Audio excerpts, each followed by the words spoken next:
इस सत्र का सदन का आखिरी दिन और सदन में राजस्थान भू राजस्व संशोधन विधेयक 2021 के रूप में आखिरी बिल पर जो दयनीय स्थिति मैंने सदन में इस बार देखी है, मंत्रियों का इतना अकाल कभी भी सदन में नहीं रहा। और मैं समझता हूं कि दोबारा जब हम मिलेंगे तो निश्चित तौर पर कुछ लोगों के कलफ में लगे हुए चोले और जाकटें जो टंगी फट गई, वो शरीर पर धारण होगी और मंत्रिमंडल का पुनर्गठन होगा। सभापति महोदय, मैं ये बात पीड़ा के साथ कह रहा हूं और पीड़ा के साथ इसलिए कह रहा हूं, ये भी भू राजस्व संशोधन में है क्या? ये संशोधन आपकी तरफ से है क्या, भू राजस्व? सभापति महोदय, मैं बात पीड़ा से इसलिए कह रहा हूं कि एक बहुत इंपॉर्टेंट बिल पर मैं अपनी बात कहने जा रहा हूं, पर दुर्भाग्य है कि जब आपने राजस्व मंत्री जी का नाम पुकारा, वो इस सदन के प्रति इतने गंभीर नहीं, न जाने कहाँ अलमस्त हैं। मैं समझता हूं ये मंजर दोबारा देखने के लिए भगवान हमें देगा नहीं, क्योंकि अगली बार कुछ फिजा बदली मिलेगी।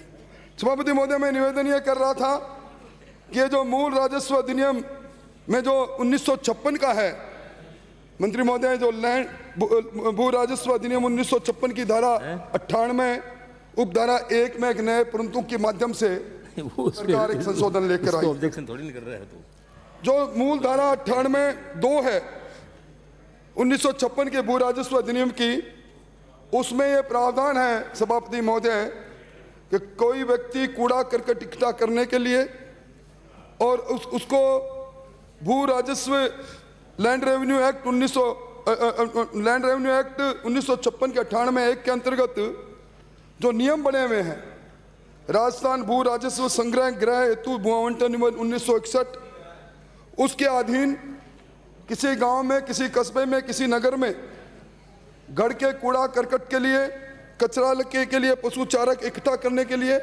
बिना प्रीमियम एसडीएम द्वारा, उपखंड अधिकारी द्वारा निर्धारित माप की भूमि ग्रांट के रूप में दी जाती है।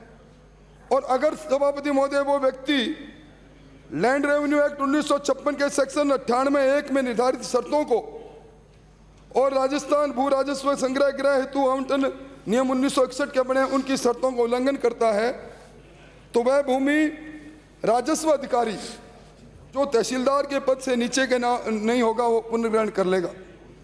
अब सभापति महोदय, इसमें दो सबसे बड़ी बातें हैं। एक तो ये भूमि जो उसको कचरा के लिए, पशु चारे के लिए दी गई है, ये बिना प्रीमियम के है। दूसरी ये भूमि वो भूमि है जिसको 98 की उपधारा 2 के अंतर्गत उपखंड अधिकारी ने एक अधिकार पत्र के रूप में दिया, आवंटन के रूप में नहीं। अब सरकार जो लेकर आई, गलत बोल गया मैं, अब जो सरकार संशोधन लेकर आई है वो उपधारा 98 के परंतु 1 में लेकर आई है सभापति महोदय। और संशोधन ये लेकर आई है कि राजस्थान भू राजस्व अधिनियम 1956 की धारा 98(1) या उसके अधीन बनाए गए नियमों के अंतर्गत निर्धारित शर्तों का उल्लंघन करे, उस व्यक्ति जिसने शर्तों का उल्लंघन किया है, राजस्थान भू राजस्व अधिनियम 1956 की धारा 96 में 96 में वर्णित प्रीमियम दरें शास्ति लगाकर वह भूमि रिहाइश के लिए उसको आवंटित की जाएगी। यानी जो जमीन ग्रांट के रूप में मंत्री महोदय दी गई, क्योंकि अभी आपका हेतु मैं समझ रहा हूं, आप अभी प्रशासन गांव की ओर लेकर जा रहे हैं। आप गांव के अंदर अहाते के नाम पर, कचरा संग्रहण के नाम पर जमीनों का आवंटन करना प्रारंभ करेंगे। पर इसके अंदर मुझे ये बताएंगे आप कि आज राजस्थान में, मैं मानता हूं गांव के अंदर, शहरों के अंदर कचरा संग्रहण के नाम पर घर के सामने, घर के पास में भूमि पर अतिक्रमण हो सकता है, पर एसडीएम द्वारा निर्धारित अधिकार पत्र, एसडीएम द्वारा उस प्रक्रिया में निर्धारित माप की भूमि, मतलब एसडीएम के द्वारा दी गई नाप की भूमि, ये उसके बाद अधिकार पत्र होना चाहिए। आप आनंद फानन के अंदर कानून लेकर आ रहे हो, पर इस कानून में आपका हेतु सिद्ध नहीं होगा। क्योंकि जो धारा 98(2) कह रही है उसमें ग्रांट की भूमि है, आवंटन की भूमि नहीं। और सभापति महोदय, मैं आपका ध्यान जो लैंड रेवेन्यू एक्ट 1956 में 98(1) में पहले से कुछ परंतु विद्यमान है, प्रोविजो विद्यमान है, मैं उसकी ओर आपका ध्यान आकर्षित करना चाहता हूं। प्रोविजो 1(1) में है कि कूड़ा करकट के संग्रहण हेतु दी गई भूमि का कोई भी व्यक्ति अधिकार के रूप में मांग नहीं करेगा। वो भूमि जब उपलब्ध होगी, जब दी जाएगी, जब उपलब्ध होगी। उपलब्ध कौन कराएगा? उपलब्ध कराएगा उपखंड अधिकारी। और ये भूमि जो कूड़ा करकट संग्रहण के लिए, जिस तरह मैंने पहले कहा, ये ग्रांट की भूमि है। और 2 में क्या कहते हैं, ये ग्रांट के रूप में दी गई भूमि जिला कलेक्टर आवश्यकता पड़ने पर बिना मुआवजा वापस अधिग्रहण कर लेगा। और सबसे इंपॉर्टेंट जो बात मैं सदन का ध्यान आकर्षित करना चाहता हूं, मंत्री महोदय आपका ध्यान भी आकर्षित करना चाहता हूं, ये जो 98(1) का जो पंतु 3 है, ये क्या कहता है? ये विद्यमान है, संशोधन लेकर नहीं आए हो आप। ये इस विद्यमान होते हुए आप जो संशोधन 98(2) के 1 में ला रहे हो पंतुक में, वो कैसे लागू? कंट्रावेंशन, इसलिए मैं बता रहा हूं आपको। ये 3 क्या कह रहा है सभापति महोदय? जिस व्यक्ति को कूड़ा करकट संग्रहण के हेतु ग्रांट में भूमि दी जाएगी, वह व्यक्ति ना तो अदला बदली कर सकेगा, ना मॉर्गेज कर सकेगा, ना सेल कर सकेगा, ना दान कर सकेगा, ना वसीयत कर सकेगा, ना उसको हस्तांतरित हो सकती। मेरी समझ में नहीं आई, आप इसमें भी संशोधन लाते, सरकार को अधिकार है, आप किस प्रकार ये जमीन दे रहे हैं।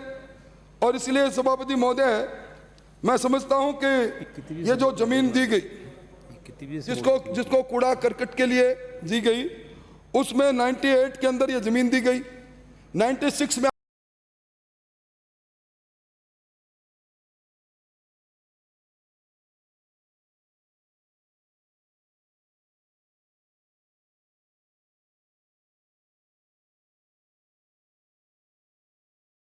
एक मकसद के साथ लेकर आए हैं। अच्छा रहता कि आप इसमें रूल्स बनाकर पहले दरों को निर्धारण करके आज सदन के सामने रखते। और इसके अंदर जो मैंने अभी परंतु 3(4) में 98(4) में है कि कूड़ा करकट संग्रह हेतु ग्रांट में रूप में दी गई भूमि के अधिनियम के अधीन नियमों और शर्तें। अब इसके नियम और शर्तें क्या है मंत्री महोदय, मालूम है आपको? तो अचानक पकड़ा दिया, अब तो अभी आप एक शुरू करेंगे, माननीय सभापति महोदय नीचे तक पढ़ दोगे और मजबूरी से इनको अपनी बाद में छाती कूटेंगे, पर आज मेज कूटेंगे, आज मेज कूटेंगे।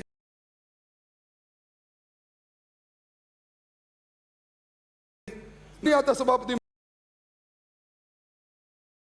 निवेदन करना चाहता हूं, इस अधिनियम के अंदर जो संशोधन लैंड रेवेन्यू एक्ट 1956 के 98(1) में लाए हो, परंतु 1 के रहते हुए और परंतु 3 में जब तक आप संशोधन नहीं करोगे, आपके पास अधिकार है, ब्रूटल मेजोरिटी है, आप कुछ भी पास करा लोगे।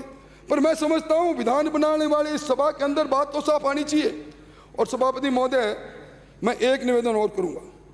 अभी मैंने एक हवाला दिया था, जो भू राजस्व अधिनियम 1956 है, उसके तहत एक नियम बने हुए भू राजस्व संग्रहण स्थल भूमि आवंटन 1961। भूतल ब्रूटल सभापति महोदय, मैं क्या बताऊं? आप पर्दे में ही रहने दो, बताना संयम जी जरा। नहीं, पर्दे में ही रहने दो, मेरी भी आपका व्यक्तिगत सलाह यही है। सभापति महोदय, मैं ये निवेदन कर रहा था, ब्रूटल का मतलब, माननीय सदस्य, ब्रूटल का मतलब सभापति महोदय, आप पर्दे में ही रहने दो, मेरी व्यक्तिगत सलाह यही है आपको। तानाशाह से बड़े निर्दयी, ब्रूटल, निर्दयी, अत्याचारी, कोई भी शब्द इस्तेमाल कर लो, उस मेजोरिटी को ले बैठो। की जनता से चुनी हुई सरकार के लिए ब्रूटल बोल रहे हैं, इससे ज्यादा ऑब्जेक्शनेबल शब्द क्या हो सकता है सभापति महोदय? सभापति महोदय, पिछले TDH हो ना सभापति महोदय, आप तो TDH हो ना। सभापति महोदय, पिछले कुछ ही घंटों में मेरा और स्वास्थ्य मंत्री जी का पुराना भ्रातृत्व प्रेम जागृत हुआ है। इनकी मांग पर वो शब्द एक्सपेंस करा दो आप। मैं इनसे ना इत्तेफाकी अब रख भी नहीं सकता। न जाने जीवन की कब सांझ हो जाए, आप हटवा दो, मेरे कोई दिक्कत नहीं। तुम इसको भी सीधा कर लो तो उजाले हमारी यादों के तुम्हारे साथ रहने दो, न जाने जिंदगी की किस गली में शाम हो जाए। ये रिकॉर्ड पर जाने दो साहब, ये एहसान हो जाएगा रिकॉर्ड पर मैं तो मैं आपके कहने से एक्सपेंस कर रहा हूँ ना, आपके कहने से जो है इसमें से शामिल कर रहा हूँ। तो सभापति महोदय, मैं एक बहुत गंभीर बात की ओर सदन का ध्यान दिलाना चाहता हूं। राजस्थान के अंदर जो नियम बने हुए हैं, ये राजस्थान भू राजस्व संग्रहण स्थल हेतु भूमि आवंटन नियम 1961 मंत्री जी आपके हैं। इसके नियम 4A, आप नियम में संशोधन करने का पूरा अधिकार है आपको, पर चूंकि अब हो क्या रहा है, विधानसभा के प्रति अगर सरकार उत्तरदायी होती तो सरकार के मुखिया नए पैरेलल सरकार नहीं चलाते, बीकानेर में जाके जन सुनवाई नहीं करते, एक टेंट लगाकर 1 दर्जन प्रमुख शासन सचिव उनके सामने नहीं बैठते। मैं इसलिए कह रहा हूं कि आपको इन्होंने बताया नहीं होगा, ये 4A में आपने संशोधन नहीं किया। 4A क्या कहता है? कूड़ा करकट के संग्रहण स्थल के हेतु ग्रांट में दी गई भूमि किसी भी व्यक्ति को कोई स्वामित्व अधिकार किसी रूप में नहीं दिया जाएगा, भूमि सदा सरकार में नीति रहेगी। आप बताओ, आप कर सकते हो, परंतु आप ये रूल्स में परिवर्तन करने का या तो हमें आश्वस्त करते हैं, या क्योंकि सरकार का अधिकार है, और या फिर सदन को जब बात एक संशोधन आ गया आप ये कह दोगे हम बाद में कर लेंगे। क्यों जी, हम घास काटने वाले हैं? जब आप एक संशोधन एक मकसद के साथ लेकर आए हो तो क्लियरिटी क्यों नहीं आए? बताना चाहिए, सदन जानना चाहता है, सदन का अधिकार है। इसलिए मैं निवेदन करना चाहूंगा कि अध्यक्ष सभापति महोदय, इस धारा के रहते हुए, इस 4A के रहते हुए ये जमीन किस प्रकार आप करेंगे ये जरा मुझको बता दें। और मैंने आपका अभी कथनों और उद्देश्य और कथनों के कारण में का वो पढ़ा, आपने लिखा ना इसमें, गांव और कस्बों में जनसंख्या के वृद्धि के कारण कूड़ा कचरा डालने के प्रयोजन से दी गई भूमि को रहने के प्रयोजन में से उपयोग लिया जा रहा है। इन भूमि पर पक्के ढांचे निवास घरों का निर्माण हो चुका है। यदि ऐसी भूमि पुनर्गत कर ली गई जाती है तो वहाँ व्यक्तियों को बेदखल करने से उनको कठिनाई होगी, तथा इसलिए ऐसी भूमि को राजस्थान भू राजस्व अधिनियम 1956 की धारा 96 के अधीन नियत की गई दरें, प्रीमियम, पेनल्टी जो राज्य सरकार निश्चित करेगी आवंटित किया जाएगा। इसलिए राजस्थान भू राजस्व अधिनियम 1956 की धारा 98 और 261 के उपबंधों में संशोधित करें। आपका है, आपने क्या कहा कि कूड़ा कचरा डालने और जनसंख्या वृद्धि का विस्फोट है। राजस्थान के अंदर 1 साल में नया ऑस्ट्रेलिया बनता है। स्वास्थ्य मंत्री जी मुझसे बेहतर बता सकते हैं, 16.5 लाख नए मेहमान राजस्थान की धरती पर आते हैं। राजस्थान में एक दिन से सुबह से शाम होती है, 3200 नए मेहमान यहाँ आ जाते हैं। ऐसे के अंदर जब जनसंख्या बढ़ रही है तो आप मेरे को बता दो, कूड़ा कचरा बढ़ेगा या कम होगा? किस उद्देश्य के साथ देश के प्रधानमंत्री ने 2014 से लाल किले की प्राचीर से स्वच्छता का मिशन पूरे हिंदुस्तान को दिया।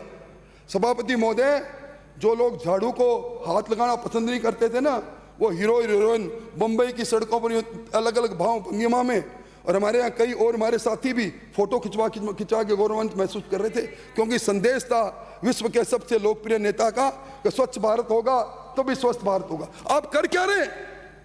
मैं समझता हूं जरा सोचना चाहिए कि आप 98 के अंदर जो कूड़ा कचरा के लिए, और मैं फिर कह रहा हूं जिम्मेवारी से, एसडीएम का अधिकार पत्र जिनके पास होगा, आप उसी भूमि को जो नियम लाइन में जिनमें मैंने कोट किया उनको पहले संशोधित कर देना, उसके बाद आप उनको अलॉट कर दोगे। पर ये कूड़ा कचरा जाएगा कहाँ जाएगा? सभापति महोदय, सोचने की बात। आज गांव के अंदर आपने घरों के पास में जो जगह है वहां कूड़ा करकट डालते हैं वो सारी अलॉट कर दी, रिहाइश बन गई वहां, तो कूड़ा कचरा कहाँ जाएगा मुझे बता दो। कूड़ा कचरा आज हिंदुस्तान के अंदर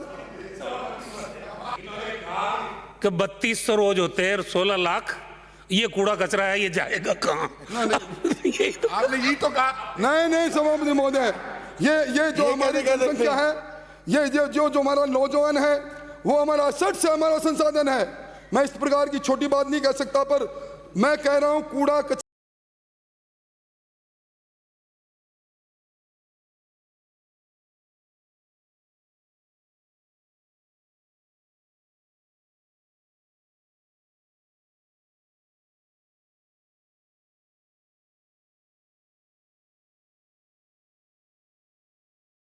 ये यातायात माननीय मंत्री जी सदस्य, सारा मेरी कॉलोनी में मैकेनाइज्ड रहते हो गया हैं, अब। लोगों का जन्मसिद्ध अधिकार है नाली में डालना।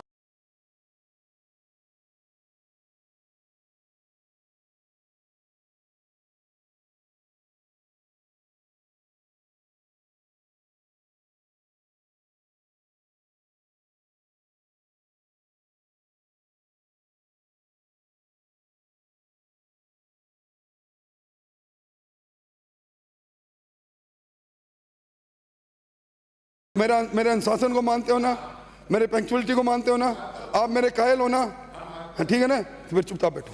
तो सभापति महोदय, मैं ये कह रहा था कि माननीय उच्चतम न्यायालय का एक जो फैसला उसको कोट करके अपनी बात खत्म करता हूं। और मैं चाहूंगा ऑफिसर गैलरी में बैठे लोग जो मैं कोट कर रहा हूं उसका जवाब भी दे दें।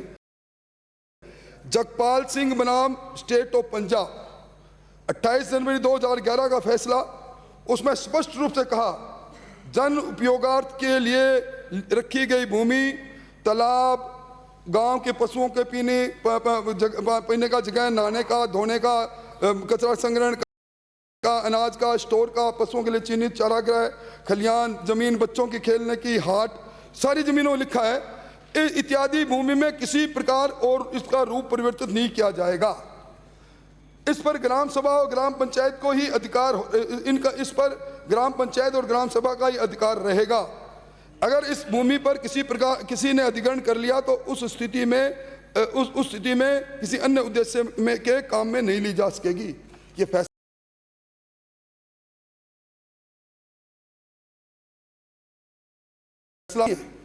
मैं इसलिए आगाह कर रहा हूं कि कल को ये मामले जब न्यायिक प्रक्रिया से गुजरेंगे, हो सकता है मैं भी wrong, wanted to be wrong, ये सही नहीं कि मैं सही, तो इसलिए मैं निवेदन करना चाहता हूं, आप जिस उद्देश्य से लेकर आए हैं मुझे कोई ऐतराज नहीं कि आप गांव के अंदर 98-2 के अंदर गांव के अंदर एक अभियान चला दो।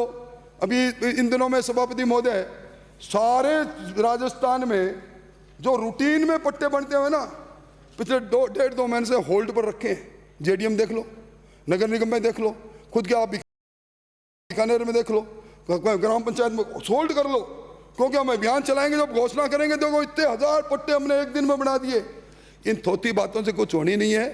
और मंत्री जी हमने होल्ड नहीं, मैं पट्टा नहीं दिया 5 साल में, और आपने प्रशासन शहरों के संग अभियान और गांवों के संग अभियान ही नहीं चलाया। ये सब भलाई के काम आपने किए ही नहीं। सभापति महोदय, मेरी चुनौती है, जब मैं पंचायत राज मंत्री था हमने पट्टा वितरण अभियान चलाया, 9,65,000 पट्टे राजस्थान के उन गरीबों को दिया है, बट अभियान चला के जो उनका अधिकार था। किस मुंह से बात करते हैं? इसलिए इसको जनमत जानने हेतु प्रचारित करूं।